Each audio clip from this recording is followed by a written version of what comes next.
Phone చేసి sir మీరు ఎక్కడైనా రావాలని చెప్పి మరి కోరడం జరిగింది. అసలు నా ఆరోగ్యం సరిగా లేకుండే రాజయ్య గారు ఇప్పుడే మాకు అక్కడ టెంకాయ కూడా ఇచ్చిన రాజయ్య గారు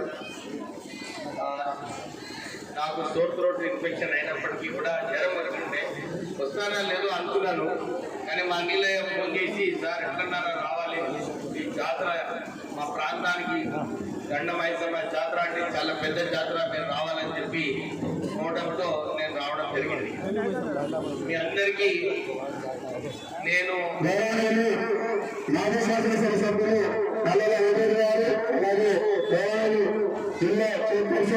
సార్ ఇది కాదు ఇక్కడ నువ్వు పై వరకు నడవాలని చెప్పి ఆ రోజు నేను ఎంపీగా నాకు పై వరకు నడిపించాను. నాకు కూడా మంచిగా అనిపించింది.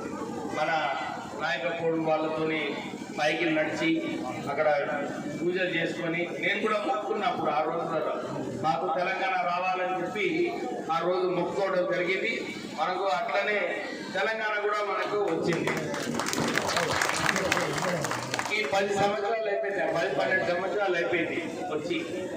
కానీ ఈ ప్రాంతంలో ఇప్పుడే రాజ్కుమార్ చెప్పినట్టు సరిగా అభివృద్ధి కాలేదు. ఇంకా ఎక్కువ అభివృద్ధి అయ్యే అవసరం ఉన్నది. మనం ఈ ప్రాంతానికి ఒక టూరిజం సెంటర్ చాలా మంది వచ్చి అడుగుతున్నారు సార్ ఇది టూరిజం సెంటర్ చేయాలి. వచ్చేటప్పుడే కిషన్ రావు గారు అన్నారు ఈ రోడ్ని కూడా బీటీ రోడ్ చేయాలని చెప్పి వారు కోరడం జరిగింది. నాటి వదిలి గారు పెద్దలు వదిలి గారు ఈ ఫారెస్ట్ ఏరియా సమస్య కూడా దీన్ని పరిష్కరించే అవసరం ఉన్నది.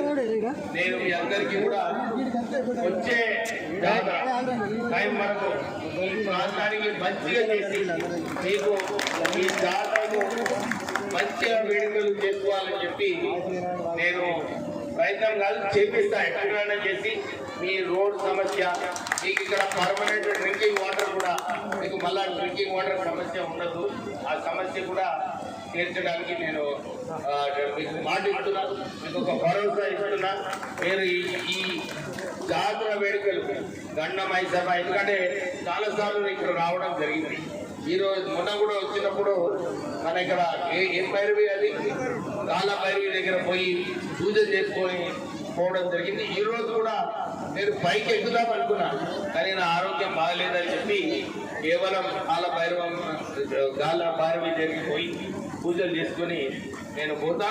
కానీ మీ అందరికీ కూడా ఒక విశ్వాసం ఇప్పిస్తున్నా.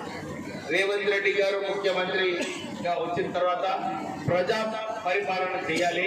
ప్రజల సమస్యలు కట్టుకొని మీరందరూ కూడా కష్టపడి పనిచేయాలని చెప్పి మాకు ఆదేశాలు ఇవ్వడం జరిగింది ముఖ్యమంత్రి గారు. మేము ఆ ఆదేశాల ప్రకారంగానే మీరు అందరూ చూస్తున్నారు. ఆల్రెడీ 2 గ్యారెంటీలు 6 గ్యారెంటీలు అమలు చేయడం జరిగింది. మహిళలకు ఫ్రీ బస్ సర్వీస్ వస్తున్నామా మీ అందరికీ ఫ్రీ బస్ సర్వీస్. నేను అన్ని చోట్ల కూడా ఇదే కోరుతున్నా. స్కూల్ బస్ టైమింగ్ లో మహిళలు బైక్ పెట్టండి.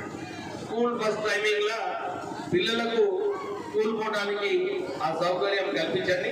తర్వాత మీరు దినమంతా మీరు ఫ్రీ బస్ ట్రావెల్ వాడుకోవచ్చు.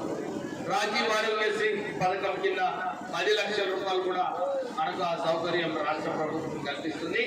ఇప్పుడు నిన్ననే మన సమ్మక్క సారలమ్మ జాతరలో ముఖ్యమంత్రి గారు పాల్గొన్నప్పుడు మీకు 500 రూపాయల గ్యాస్, 200 యూనిట్లు ఫ్రీ కరెంట్ కూడా మీకు త్వరలోనే అమలు చేస్తామని చెప్పి మీకు మాట ఇవ్వడం జరిగింది. మాకు కూడా ఎమ్మెల్యేస్ అందరికీ కూడా ఒక 10 కోట్ల రూపాయలు ఇచ్చినారు ముఖ్యమంత్రి గారు. మనకు రోడ్డు